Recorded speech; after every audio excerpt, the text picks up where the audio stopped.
கவலைப்படாதீங்க. அதை 65 போடுறதுக்காக தனியா சாட்டின்னு ஒரு கடையை போட்டிருக்கேன். அதுல அனில் 65 சூடா போட்டு உங்களுக்கு கொடுப்பா.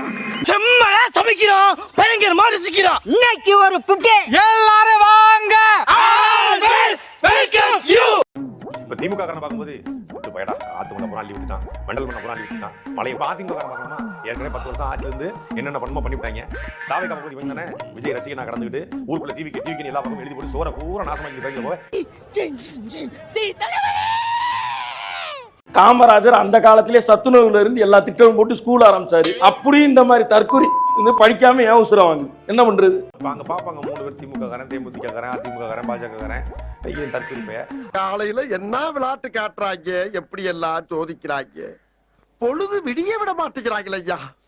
செங்கோட்டையன் அவர்கள் ஒரு ஸ்டேட்மெண்ட் ஒன்று கொடுத்திருக்கிறார். என்னன்னா, வாழ்க்கையில் வழி தெரியாமல் தவித்துக் கொண்டிருந்த எனக்கு சரியான வழிகாட்டியாக இருந்தவர் விஜய். அவரும் கிட்டத்தட்ட ஒரு ரசிகராக ஒரு தற்கொலை ரேஞ்சுக்கு ஆயிட்டாருங்க போது நமக்கு பரிதாபமும் பாவமும் இருக்கு. இந்த வாழ்ந்து கெட்டவர்னு சொல்லுவாங்கல்ல, நல்லா வாழ்ந்த மனுஷன் இப்படி ஆயிட்டானே அப்படின்னா இவரை பார்க்கும்போது நமக்கு அதுதான். இந்த ஊர்ல வந்து நம்ம ஒரு 10 ரூபா வந்து கேட்பாங்க.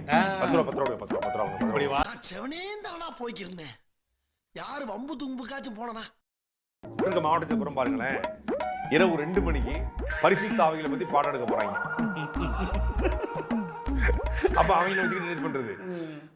நீ வந்து எவ்வளவு நேரம் நான் சொல்றேன். நான் வரவே இல்லை. அப்ப நான் வரவே இல்லை. ஐயோ, உன் வண்டி வந்துருச்சா? வண்டி டிரைவர் இருந்தாரா? இல்லண்ணா, வண்டி தானா வந்துருச்சா? எப்ப வந்து என்ன பண்ணு நான் சொல்றேன்.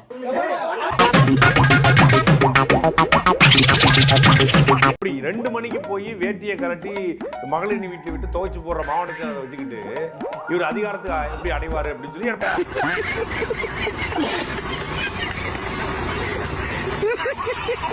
செங்கோட்டையனை 9 பேர் தொடர்ச்சி எம்எல்ஏ எப்படி அழைச்சிருப்பாங்க மக்கள்? எம்எல்ஏ என்ன கூப்பிட்டுருப்பாங்க. இனிமேல் அவர் எக்ஸ் எம்எல்ஏ மட்டும் தான் அழைப்பாங்க. ஏன்னா இனிமேல் அவர் ஜெயிக்க போறது இல்ல. அந்த நிலைமைக்கு யார் காரணம்னா இந்த பக்கா மாஸ் தான்.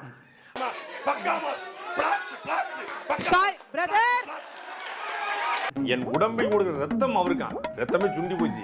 நீங்க படுத்துற நிமிஷம்னால தாங்க முடியலையே. தலை வலிக்குதுடா, தலை வலிக்குதே. கூடுற கூட்டத்துல சாப்பாடு இப்படி வீசி பாருங்க, 1000 காக்கா வரும். அதுக்காக அந்த காக்காயில இதுன்னு சொல்லுவோம். அந்த மாதிரி விஜய் கூட இருக்கட்டும், காக்கா கூட்டம் அது போயிடும்.